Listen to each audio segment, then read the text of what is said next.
हाँ, एक्टिनाइड्स के complex formation के बारे में चर्चा करते हैं। ध्यान रखना, एक्टिनाइड्स में हायर ऑक्सीडेशन स्टेट्स में मिलती है, यानी +4 +5 +6 +7 तक के चार्जेज मिलते हैं। इसीलिए इनमें कॉम्प्लेक्स फॉर्मेशन की नेचर लैंथेनाइड्स की अपेक्षा ज़्यादा होती है। जो लैंथेनाइड्स होते हैं उसमें जनरली 4f ऑर्बिटल्स पार्टिसिपेट नहीं करते हैं, जबकि एक्टिनाइड्स में 5f की ज़्यादा डिफ्यूज स्ट्रक्चर होने के कारण ये पार्टिसिपेट करते हैं। ये थोड़ा ध्यान रखना। और जो लैंथेनाइड्स थे वो पाई बॉन्ड बनाने वाले लिगेंड्स के साथ कॉम्प्लेक्स नहीं बनाते थे, जबकि जो एक्टिनाइड्स हैं वो पाई बॉन्ड बनाने वाले लिगेंड्स के साथ कॉम्प्लेक्स बना लेते हैं। अब कुछ कॉम्प्लेक्सेस की अपन चर्चा करते हैं।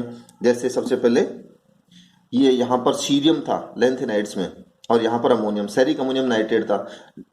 उसी की तरह स्ट्रक्चर इसकी होती है। यहाँ वहाँ सीरियम का कोऑर्डिनेशन नंबर 12 था, यहाँ थ्योरियम का कोऑर्डिनेशन नंबर भी 12 है। इसकी शेप भी वही इकोसाहेड्रल होती है, वहां पर उसकी शेप भी इकोसाहेड्रल ही थी। वहां पर भी नाइट्रेट जो था सेरिक अमोनियम नाइट्रेट में, वो बाइडेंटेट लिगेंड का कार्य कर रहा था। यहाँ पर भी ये जो नाइट्रेट है वो बाइडेंटेट लिगेंड का कार्य कर रहा है। तो इससे संबंधित भी प्रश्न पूछ लिए जाते हैं। यूरेनिल नाइट्रेट डाइहाइड्रेट, इसमें याद रखना इसकी स्ट्रक्चर के लिए यूरेनियम में आमने सामने होते हैं ऑक्सीजन ऑक्सीजन, नाइट्रेट नाइट्रेट और H2O। अब अपन मेटलोसीन्स की चर्चा कर लेते हैं। जिस प्रकार से फेरोसिन होती है जिसमें दो 5 मेंबर्ड कार्बोसाइक्लिक रिंग्स के बीच में आयरन +2 स्टेट में रहता है, उसी तरह से जो एक्टिनाइड्स हैं उनमें भी यूरेनियम और नेपच्यूनियम, थ्योरियम, प्रोटेक्टिनियम, प्लूटोनियम, ये +4 स्टेट में दो 8 मेंबर्ड रिंग्स के बीच में मिलते हैं। अर्थात जो एक्टिनाइड्स हैं वो भी क्या बनाते हैं, सैंडविच कंपाउंड्स बना लेते हैं। तो ये याद रखना, सैंडविच कंपाउंड्स अपने पास। यहाँ पर जो यूरेनियम की ऑक्सीडेशन स्टेट है या अन्य जो लैंथेनाइड आएंगे उनकी +4 रहेगी। ये जो दो रिंग अपने पास साइक्लो ऑक्टा टेट्राइनाइल रिंग्स जो हैं अपने पास, ये दोनों एक्लिप्स कन्फर्मेशन में रहते हैं। किसमें? एक्लिप्स कन्फर्मेशन में। इसको बनाएंगे कैसे, ये एग्जाम में प्रश्न पहले भी पूछा गया है कि पोटेशियम की रिएक्शन अपन C8H8 के साथ करवाते हैं। तो C8H8 में 8 पाई इलेक्ट्रॉन होते हैं, तो ये 2 इलेक्ट्रॉन यहां से और ले लेंगे तो अपने पास C8H8 2- बन जाएगा, यानी 10 पाई इलेक्ट्रॉन। यानी ये क्या बन गया अपने पास, एरोमेटिक सिस्टम बन गया। और ये दो एरोमेटिक रिंग्स के बीच में फिर क्या जाएगा, यूरेनियम। तो C8H8 2-, इसके 2 आयन आएंगे और बीच में क्या जुड़ जाएगा, एक यूरेनियम 4+, और अपने पास ये क्या बन जाएगा, एक सैंडविच कंपाउंड बन जाएगा जिसको अपन क्या कहते हैं, यूरेनोसिन। इसी तरह से यदि अपने पास यहाँ पर नेपच्यूनियम आ जाएगा तो उसको नेपच्यूनोसिन कह देंगे। प्लूटोनियम यदि यहाँ पे आ जाएगा तो प्लूटोनोसिन उसको कह देंगे। अब अपन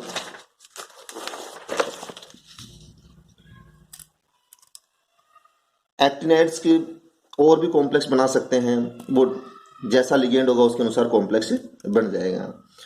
अब जो कुछ एक्टिनाइड्स के कंपाउंड है वो कैटालिटिक प्रवृत्ति भी शो करते हैं। जैसे यहाँ पर एथीन से क्या बना सकते हैं अपन, पॉलीथीन बना सकते हैं। जो बेंजीन है अपन उसका क्या करवा सकते हैं, इस कैटलिस्ट की प्रेजेंस में DCl डाल करके ड्यूटीरेशन करवा सकते हैं।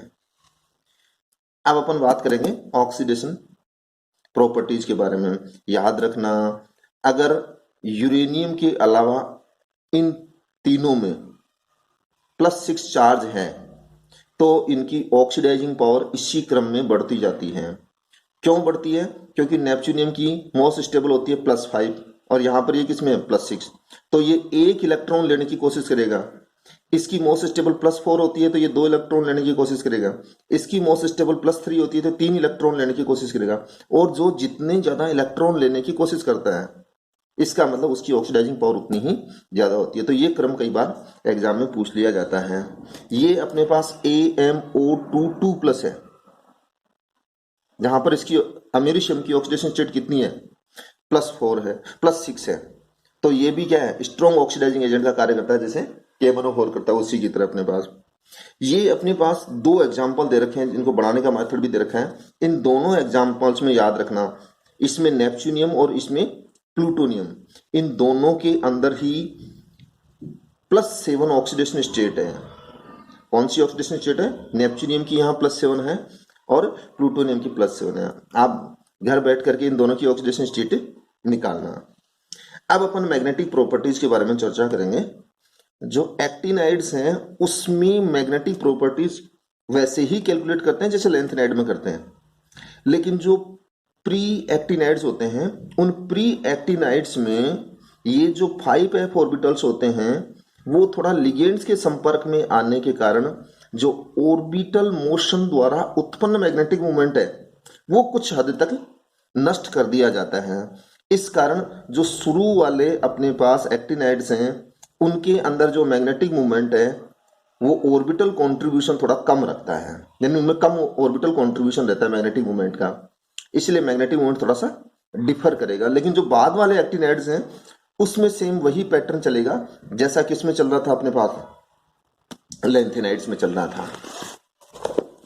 अब कलर ऑफ एक्टिनाइड्स, चूंकि एक्टिनाइड्स के अंदर अपने पास जो 5f सबसेल होता है वो लिगेंड्स के डायरेक्ट संपर्क में होते हैं, इस कारण लिगेंड चेंज करने पर कलर चेंज हो जाता है। ये देखो यहाँ पर लिगेंड चेंज करने पर क्या हो रहा है, कलर चेंज हो रहा है अपने पास।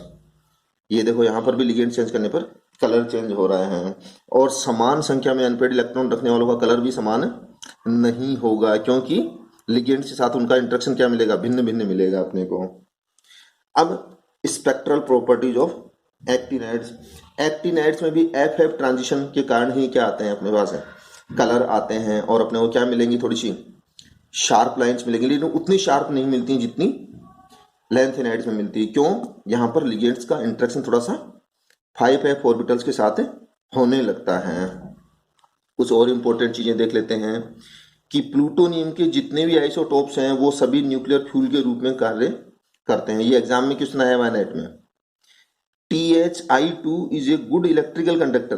क्यों, यहां देखने से तो ऐसा लगता है इसकी +2 ऑक्सीडेशन स्टेट है, लेकिन इसकी +2 ऑक्सीडेशन स्टेट नहीं होकर के वास्तव में इसकी ऑक्सीडेशन स्टेट होती है +4, और +4 और 2 आयोडाइड और जो 2 इलेक्ट्रॉन बच गए वो कहाँ होते हैं, कंडक्शन बैंड में, और इन्हीं 2 इलेक्ट्रॉन के कारण इसमें इलेक्ट्रिकल कंडक्टेंस की प्रवृत्ति आ जाती है। ये शेप पूछ सकता है आपसे इकोसाहेड्रल, जो पहले मैं आपको बता चुका हूं।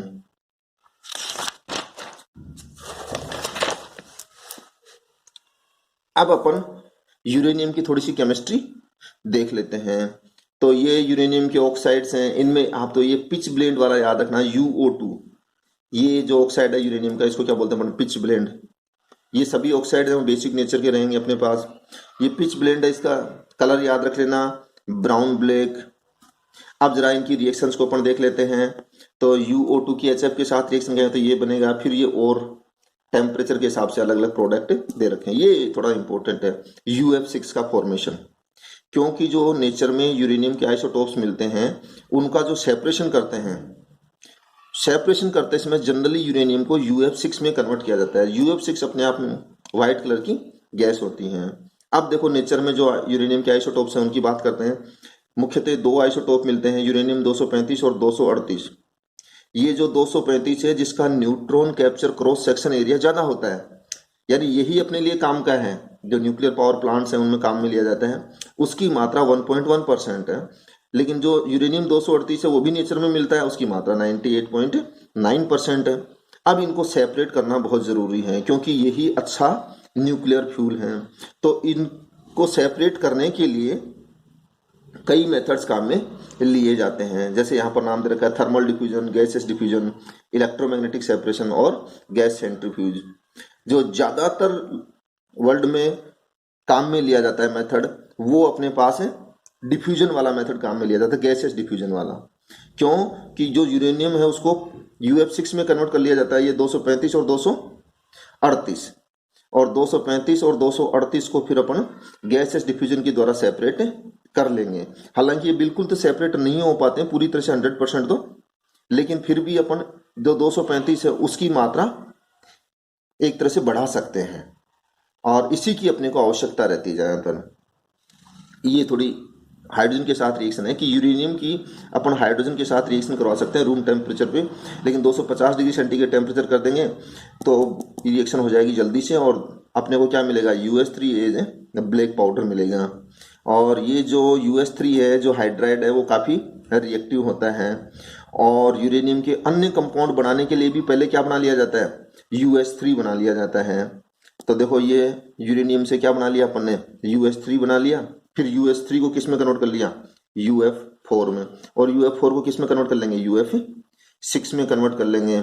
और फिर जो UF6 है उसमें दो आइसोटोप मिलेंगे, 35 और 38 वाला, 235 और 238 वाला, फिर उनको अपन सेपरेट कर लेंगे। ये अपने पास विभिन्न लैंथेनाइड्स हैं और उनके आपको ये दे रखे हैं ग्राउंड स्टेट टर्म सिंबल कैसे निकालते हैं, तो इसकी चर्चा अपन पहले कर चुके हैं। आप लोग एक बार घर बैठे बैठे इनकी प्रैक्टिस करना। यहाँ पर ग्राउंड स्टेट टर्म सिंबल, हो सकता है मैंने कुछ जानबूझ के गलत लिख दिए हों, उनको चेक करना कि उनमें कौन सा सही है और कौन सा गलत है। बस एक्टिनाइड्स में अपन इतना ही पढ़ेंगे। तो ये अपने पास लैंथेनाइड और एक्टिनाइड खत्म हो गए हैं। अगले वीडियो में मैं आपको मोलिकुलर टर्म सिंबल्स के बारे में बताऊंगा।